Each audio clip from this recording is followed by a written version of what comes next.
So picture this. You're home alone. It's late. Mm-hmm. The rest of the neighborhood has completely shut down for the night, and your house has settled into that heavy midnight quiet. Right, the creepiest kind of quiet. Exactly. You're reading or maybe just drifting off to sleep, and then you hear it. Oh no. Yeah, a noise. And it isn't the house settling, it isn't the wind, it is this distinct, completely unexplainable sound that just immediately makes the hair on your arm stand. Your stomach just drops. We all know that primal terror, right? Just wondering if you are truly alone in the dark. So today we are taking a deep dive into the very mechanics of that fear. Because it's the violation of our ultimate sanctuary. I mean, evolutionarily speaking, your home is your den. Right. It is the single environment where your nervous system is actually conditioned to drop its guard, to power down. So when the boundary of that sanctuary is compromised, your fundamental sense of safety just completely collapses. And our source material today provides a really terrifying window into that collapse. We're analyzing a transcript from the YouTube channel Mr. Nightmare. Which is appropriately named. Very much so. It features this collection of supposedly true, highly disturbing Home Alone encounters. But, we aren't just recounting campfire ghost stories today. No, we want to look at the why behind it. Exactly. The mission of this deep dive is to decode the psychology of isolation. We want to understand the underlying biology of how our brains process a perceived threat versus a real one when our safe space is breached. Yeah, and to understand how the brain handles a breach, we first have to look at how it categorizes the unknown. Because the initial stage of terror isn't usually like a broken window or a kicked-in door. Right, it's more subtle. It begins with agonizing ambiguity. Mm-hmm. It's your brain trying to reconcile a sensory input that just shouldn't exist within the established parameters of the home. And that ambiguity is totally the focal point of the first account in our source. The guy in the mother-daughter house. Yeah, so we have this 30-year-old man, and he's living alone in the upper half of this house. It's 1 a.m., and he is suddenly woken up by the distinct sound of his sister's voice coming from downstairs. Even though she doesn't live there full time. Right, and he believes she is 20 miles away. So he wanders out into the pitch black hallway, and he hears her again. Calling his name. Explicitly calling his name. So he goes downstairs, turns on the lights, and finds absolutely no one. The house is totally empty. Which is almost worse. But then right after he calls her name into the silence, he hears a heavy object drop to the floor in her empty bedroom upstairs. Oh, man. I know. So he sprints upstairs, locks himself in his room. The next morning, he confirms his sister was nowhere near the house, and he finds literally nothing on the bedroom floor. So his brain is faced with this terrifying contradiction. Right. The auditory cortex processed a highly specific sound. Right. A familiar voice, an object hitting the floor. But the visual cortex provides zero evidence of a physical presence. And his conclusion is what I find so fascinating here. He says in the source that he forces himself to believe he hallucinated the entire event. He has no history of sleep disorders, but he actively chooses to believe his brain simply malfunctioned because he says the alternative would be way more horrific. Yeah. But I want to push back on that because think about that like a software glitch on a computer versus a hacker actively bypassing your firewall. Okay, I see where you're going. Isn't the idea that your own mind is turning against you, creating these vivid, interactive auditory hallucinations, objectively scarier than a tangible guy in your house? Why do we default to hoping we're losing our minds? It seems like it should be scarier, yeah. But neurologically, the brain actually prefers the hallucination. Real? Yeah, it all comes down to the biological locus of control. An auditory hallucination or a software glitch, to use your analogy, is a closed-loop problem. The threat is entirely internal. Oh. If the threat is generated by your own mind, it means it can theoretically be managed or isolated or, medicated. It maintains the physical integrity of your den. Ah, so the walls are still secure. Exactly. A ghost or some stealthy intruder slipping through the shadows of your locked house represents this incalculable external variable. It means your sanctuary is fundamentally broken and you are at the mercy of something completely outside your control. So the brain chooses madness because madness doesn't hold a knife in the dark. Wow. Okay, so internalizing the threat is a defense mechanism to preserve that illusion of a secure perimeter. Yes. But what happens when the external threat makes itself, undeniable? Like in the second account, where there's a tangible guy banging on the glass. A teenager in Ohio. Yeah, so this kid is home alone for a week in Newark, Ohio. It's July 2013. His parents were on a trip funded by some rich friend named Patty. Right. So he was high on weed, hanging out on his back deck at night, and he suddenly hears a deep male voice from the dark woods, maybe 20, 30 yards away, and the voice calls out, "Hey, over here, we need help, straight in front of you."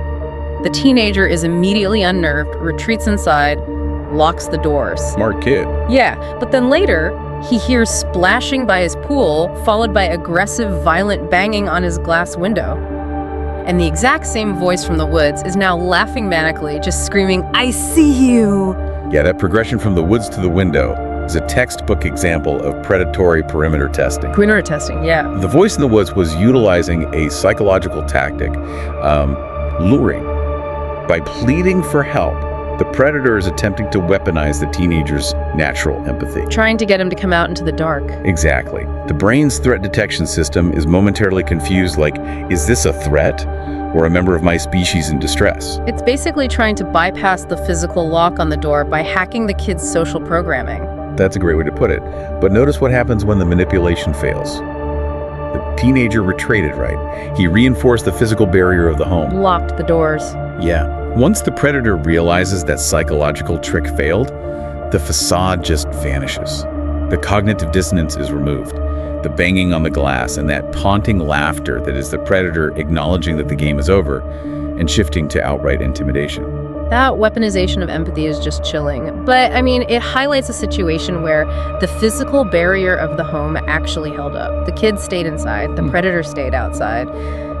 But the calculus completely changes when the threat bypasses that perimeter. Absolutely. When evasion is no longer an option, the brain has to make some radical, instantaneous decisions. And the source features 2 accounts with incredibly young, vulnerable targets facing this exact nightmare. Because the biological imperatives of a child in danger are just vastly different from those of an adult. Right. So in one account, we have a 14-year-old boy alone in his upstairs bedroom. And the source specifically emphasizes that he is skinny and physically weak. Very important detail. Yeah. His single mom is an RN working an overnight shift. So after his friend Molly leaves, he hears a deck chair drag across the patio below. He looks out his window and sees a strange man sitting in the dark, staring directly up at him. The kid is just paralyzed. Of course he is. After 5 minutes of hiding, he looks out again and actually asks what the man wants. And the man just exhibits this terrifying, silent, wheezing laugh, just shaking in the dark. Horrifying. Then the man systematically tries the back door, then the front door. And the 14-year-old is so utterly terrified, he just hides in a ball in his room. He doesn't even call 911. Right. And when his mom gets home the next morning, she is absolutely furious with him for not calling the police. Which is natural, but she's reacting from a place of logic after the fact. She's completely failing to understand the autonomic nervous system. See, I look at this and I really struggle with the judgment placed on these kids. We all like to imagine we'd be the action hero, right? Yeah. Grabbing a weapon, defending our castle. But what's happening here isn't a choice. To me, it feels like an operating system recognizing a catastrophic threat and instantly booting into safe mode to prevent a total system failure.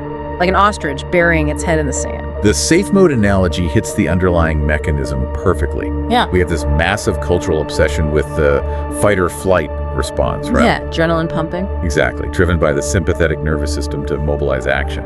But there is a third, equally powerful biological mandate, which is the freeze response. Okay. When the brain's rapid threat assessment determines that you lack the physical strength to fight and you lack a clear path to successfully flee, it triggers the dorsal vagal complex. So it's basically a biochemical override. Completely involuntary. Right. The parasympathetic nervous system just takes over. Your heart rate drastically slows down. Your breathing becomes incredibly shallow. Wow. Yeah, blood is actually drawn away from your extremities and moved toward your core to minimize bleeding in case of an attack. Wait, really? Yeah. For a physically outmatched child, rendering oneself physiologically invisible is a highly evolved survival mechanism. It is quite literally prey camouflage. So remaining perfectly still is actually the most successful survival tactic there. Biologically speaking, yes. Well, the ultimate prey camouflage happens in the next account. Oh, the closet standoff. Yes. A 10-year-old boy is playing a Star Wars video game on a Friday night. His parents had to rush to the hospital because his 14-year-old brother was hit by a car and broke his leg. So much chaos. Right, and in their panic, they forget to lock the front door. Past midnight, the kid hears the door open, peeks over the banister, and sees 3 tall strangers standing in his living room. The absolute collapse of the sanctuary. There are no more barriers left. None. He silently retreats to his bedroom and crouches inside his closet behind some boxes and bags. He listens as footsteps enter his room. He hears them touch his bed covers, and then the closet door opens. I can't even imagine. For 20 agonizing seconds, the boy sits in dead silence, holding his breath. The intruder just stands in the open doorway of the closet. 20 seconds. Yeah. Finally, the intruder closes the door and leaves. If we look at the brain in safe mode, like we just talked about, what is happening to that 10-year-old's perception of reality during those 20 seconds? He's experiencing profound time dilation. Time dilation. Yeah. Under normal circumstances, your brain processes sensory information in batches. But under extreme immediate threat, the amygdala goes into hyperdrive. It begins recording memories in excruciating, continuous detail. Oh, so it feels slower. Exactly. Because your brain is storing significantly more frames per second of data, the event feels agonizingly prolonged. Those 20 seconds would have been perceived by that 10-year-old as hours. That is just awful, and the aftermath of that is deeply tragic too. The source notes that the boy carries this unresolved narrative to this day. Of course. He constantly questions whether the intruder actually saw a terrified kid behind those boxes and took pity on him, or if he just narrowly avoided death by sheer dumb luck. The brain needs causality, right? It does. Surviving by chance just leaves this massive open loop of trauma. It creates profound survivor's guilt. The brain struggles to process an existential threat that simply walked away without resolution. You see, the freeze response successfully kept him alive. But because he took no active role in his own survival, he's left feeling entirely powerless in the memory. Surviving by chance leaves an open loop.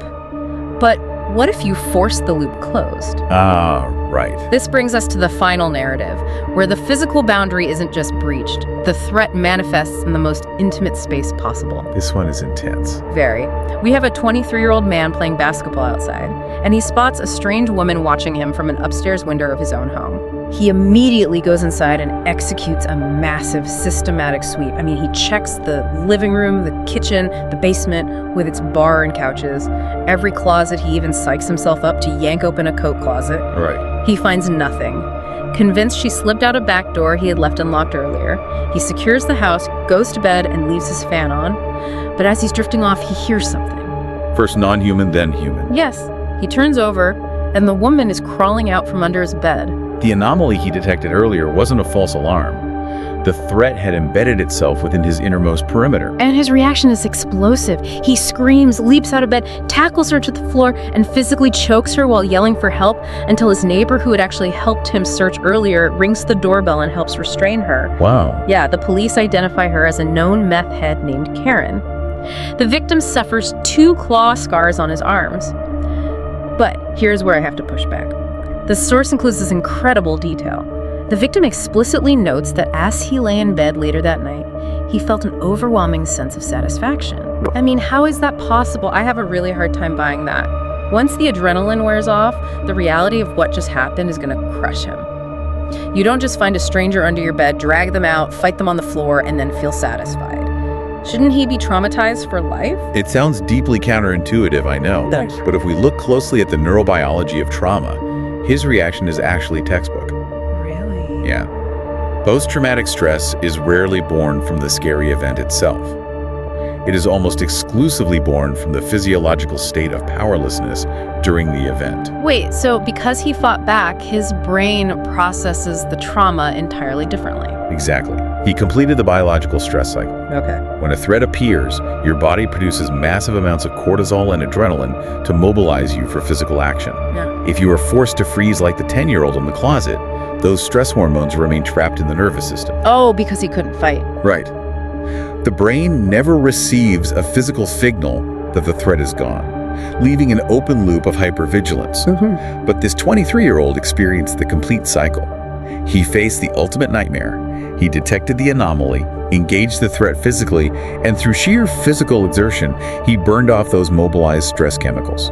So by overpowering her. But physically removing the intruder, his nervous system received undeniable physical proof that the environment was secure again. He reclaimed the locus of control. He didn't just survive. He demonstrated absolute agency. The satisfaction he felt is a massive neurological reward system firing. His brain is basically rewarding him for successfully defending the den. The loop is closed. Wow. That reframes everything we think we know about trauma. It Yeah. isn't just the exposure to danger, it's our physical capacity to affect the outcome. Absolutely. So, looking at the full psychological arc we've mapped out today, we start with the brain's desperate attempt to maintain internal control by writing off a physical threat as a hallucination, right? Like the 30-year-old. Then we see the autonomic nervous system hijack a child's body, forcing a paralyzing 20-second standoff in a closet that distorts time to ensure survival, but leaves lingering trauma. Right. And finally, we see the brutal biochemical closure of direct confrontation, where you literally drag a home invader out from under the bed, burn away the stress hormones, and reclaim the sanctuary. It's just a visceral journey through our most primal vulnerabilities. It certainly is. The psychology of isolation reveals so much about our biological wiring. But, I want to leave you with a pattern hidden beneath all of these accounts. Something that speaks directly to how we naturally try to manipulate our own nervous systems. Okay. We are biologically wired to monitor our environment for anomalies, yet we constantly deliberately sabotage that system. So what do you mean? Well, think about the victims in our source material. Yeah. The 30-year-old was staring at a TV screen in the dark. The 10-year-old had his senses fully absorbed by a loud Star Wars game. The 23-year-old explicitly mentioned turning on a fan for background noise. They were using modern comforts to block out the quiet of the house. Exactly. We use these inputs as acoustic blindfolds. Acoustic blindfolds, I like that. True silence in an empty house is deeply unsettling because it forces your auditory cortex to actively hunt for threats. You become hyper-aware of every floorboard creaking and, every pipe shifting. Right. So we manufacture artificial noise to tell our nervous system there's nothing to listen for. It's a deliberate masking of our own early warning systems. Wow. So tonight, when you lock up the house and turn on a podcast or the television or a fan to help you fall asleep, ask yourself, are you genuinely using that noise to relax? Or are you just purposely drowning out the natural sounds of your home so you don't have to face what might be creeping up the stairs? Man, well, next time you hear that unexplained noise in the dark, you might want to turn the noise off and actually listen. Catch you next time.